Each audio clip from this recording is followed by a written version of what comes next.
Dear students, in this session I will discuss about post-fertilization changes and fruit formation, right? So why I will discuss this one, or why these two portions are mentioned? Because when fertilization takes place, then only an ovary changes to fruit, right? When fertilization takes place, the ovule changes to seed and ovary develops to fruit, right? So what are the process takes place during the post fertilization change event so that a fruit is developed? So for the formation of fruit, right? So for the formation of fruit, there is the formation there is the need of formation of seed. That means when ovule changes to seed, ovary changes to fruit, right? And the ovary wall becomes the wall of the fruit, that is known as pericarp, right? So this pericarp may be fleshy or may be dry. Clear? Similarly, besides these two, other changes are taking place, like embryo is developed from the zygote. So when the zygote develops to embryo, these are all linked process. When zygote develops to embryo, then ovule changes to seed and then ovary changes to fruit. Similarly, for the formation of embryo, endosperm needs to be formed. So during this period, endosperm is formed, then there is the formation of embryo, simultaneously ovule matures to the seed and ovary forms the fruit, right? And other holes of the flower like sepals, petals and stamens, they wither and set off. So now we will see how these fruits are formed. Clear? So the ovary develops to fruits, right? So here we will not discuss how the fruits are formed because we already know that ovary develops to fruit. But basing on this process of formation, right, the fruits are of different types. Clear? Basing on the structure or basing on the process of formation, the fruits are of different types. For example, true fruits, right? So when the fruits are, the fruits are formed by the process of fertilization and ovary changes to fruit. So if the fruit is formed from the ovary, only the ovary develops to fruit, and because of fertilization it also contains seeds, right? Then the fruit is known as true fruit. That means the fruits which are developed from only ovary by the process of fertilization or after the process of fertilization, then it is called true fruits.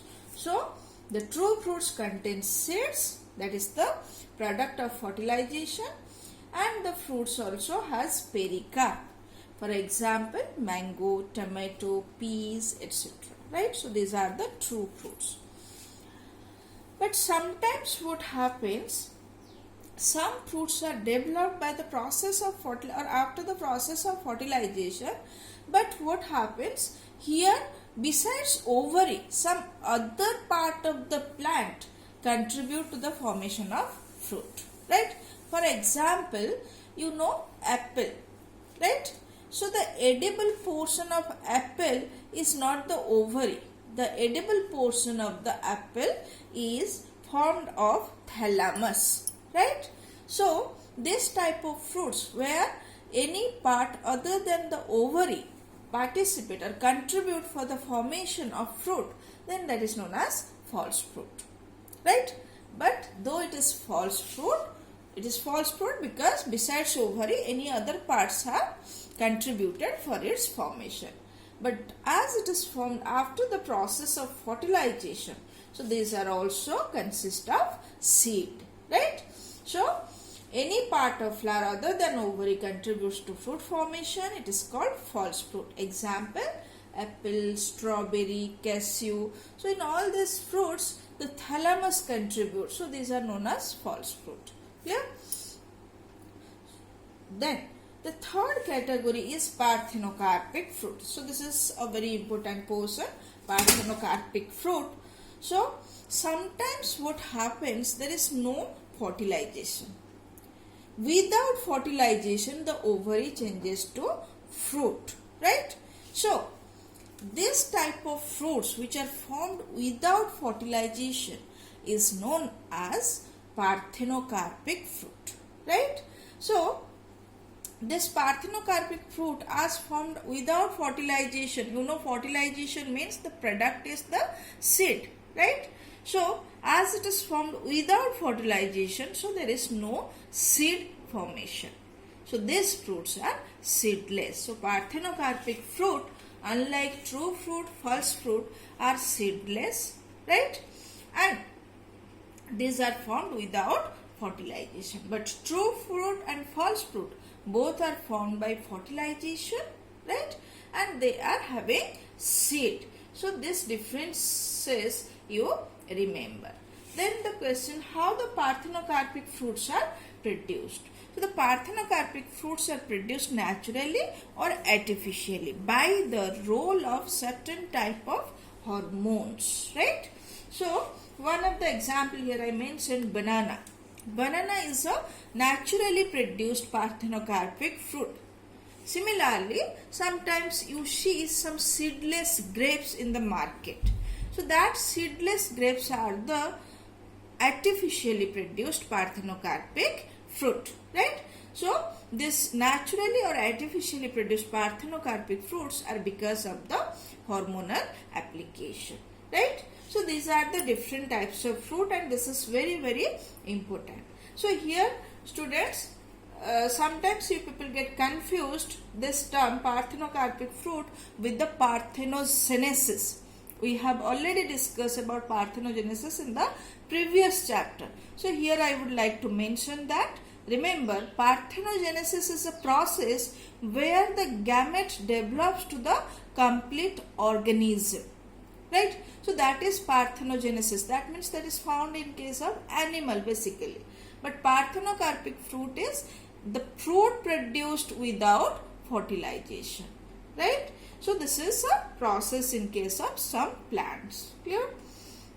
Besides, you know there are different types of ovary like monocarpellary ovary, multicarpellary ovary.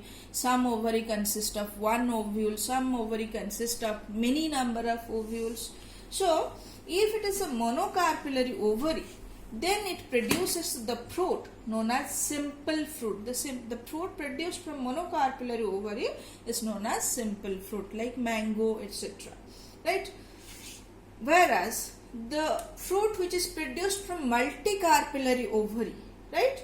So that is known as a aggregate fruit, right? For example, custard apple. You all have seen the custard apple, right? So that is a aggregate fruit, and that is developed from the multicarpellary ovary, right? Similarly, there are some fruits or some ovary having only one ovule. So in that case, the fruit produced consists of single seed.